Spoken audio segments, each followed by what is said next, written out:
Hi, everyone. Thank you for joining today's session on automating large-scale HCI environments using REST APIs. Did you know that REST APIs were first introduced in the year 2000 by Roy Fielding in his doctoral dissertation? Interestingly, they have been around for more than 20 years, but they got much more popular in the IT infrastructure world in the last few years. But don't worry, I don't want to spend too much time on history and theoretical concepts. In fact, I like to spend most of the time on the practice part, a demo showing the concepts in action. I would like you to remember from this session how easy it is to use REST APIs to manage the HCI environments using the available tools. And by the way, my name is Karol Boguniewicz, and I'm VMware expert and engineering technologist from Dell Technologies. Our time today is very limited. Therefore, I'm not going to introduce the basic concepts of the REST APIs, HCI systems, or automation tools. I expect you to be already familiar with them. Let me just quickly summarize the common challenges I hear about from customers managing large-scale HCI environments. And these are things like, how can I deploy the system automatically? How can I scale out or scale in as necessary? How can I efficiently manage the lifecycle of my environment, upgrade all of the VMware software and hardware firmware, and more? REST APIs fit here very well. They enable automation and provide maximum flexibility in regards to what you would like to automate and how, with what automation tools, as they are so easy to integrate with almost any framework. Your choice of the HCI system will significantly determine what you could automate with the APIs, how much automation will get out of the box, and how much additional effort will be needed to meet your requirements. And the good news is that you don't need to automate everything on your own and reinvent the wheel.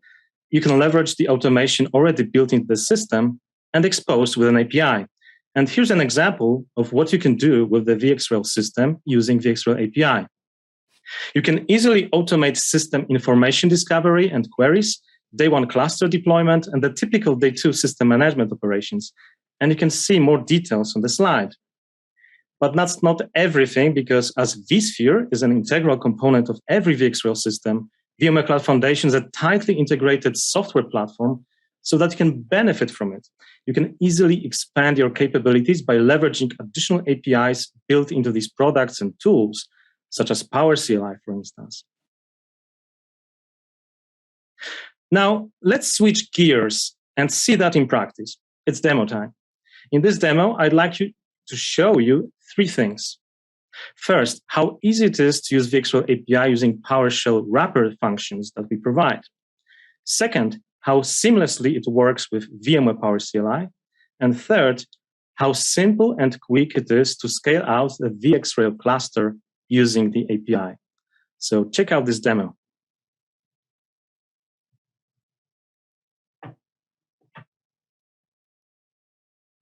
Instead of using the PowerShell console directly, we'll use Windows PowerShell ISC in this demo, which simplifies editing and troubleshooting the scripts.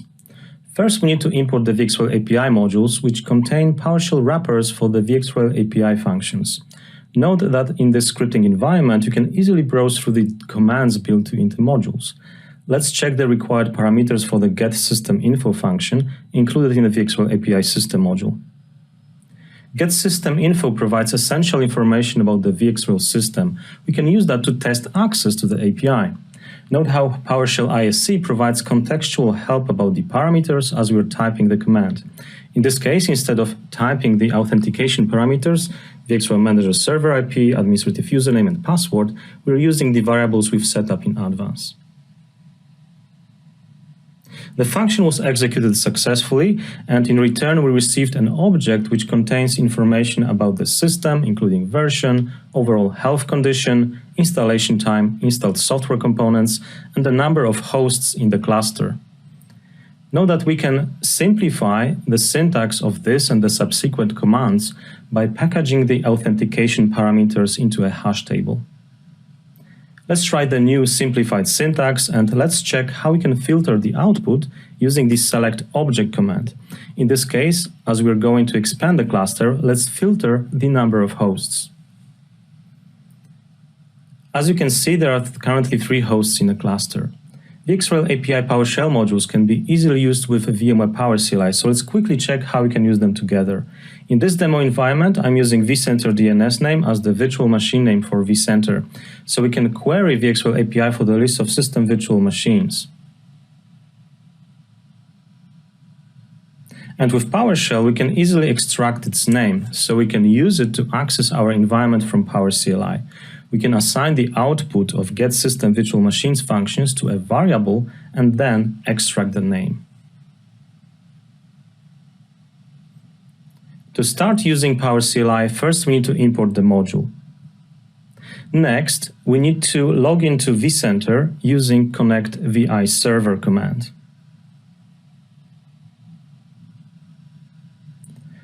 We can get a list of nodes managed by this vCenter with the getvmhost command.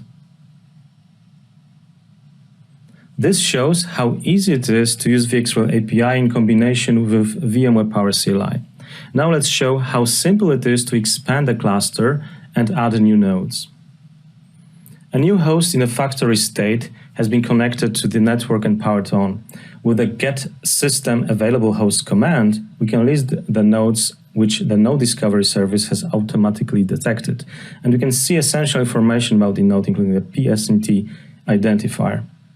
To scale out and expand the cluster using VxRail API, we need to prepare a simple JSON file with the configuration of the new node. We need to provide the identifier, a DNS name, IP addresses for the management, vSAN, vMotion, VDS configuration, and necessary usernames and passwords. It's a best practice to validate the configuration file before adding the node, and we can do that with the add-host-validate command. The corresponding API function is asynchronous, or getting in return the request ID. We can check the execution progress with the get requests. As you can see, after a moment, the validation was completed successfully. Let's now copy the last two commands, as the actual add host operation uses a very similar syntax. We just need to remove the validate suffix. We can now monitor the progress using API the same way as before. And we can also jump to the vSphere client to see how the expansion looks like from this perspective.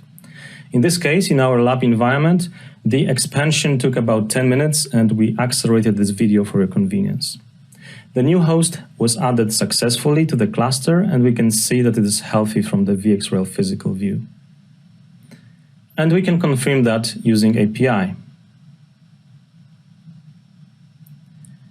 Let's check again the number of hosts in the cluster. It is now 4, as expected. We can double-check the list of hosts in the cluster from PowerCLI. ESX04 was added. If we run the getSystemAvailableHosts command again, we can see that the discovered node we've seen before has been removed from the list of available nodes for provisioning. In this demo, we could see how easy it is to use VxRail API from PowerShell, how seamlessly it works in combination with PowerCLI, and how simple and quick it is to scale out VxRail cluster using the API. This concludes the demo.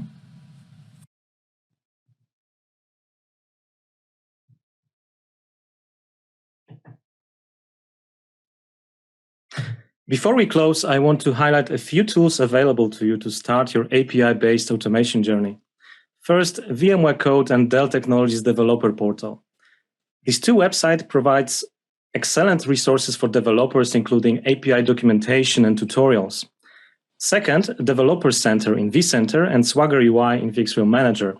Both provide web-based interactive API documentation from which you can experiment and test the APIs directly. No special client software is needed. PowerCLI and VxRail API PowerShell modules provide simplified consumption of the APIs, as you could see in the demo. And if you're looking for a lab environment for the hands-on experience, you can check the VxRail Interactive Demo or VxRail Hands-on Lab, providing guided learning for VxRail API. Finally, Postman is a popular tool within the community for interacting with REST APIs.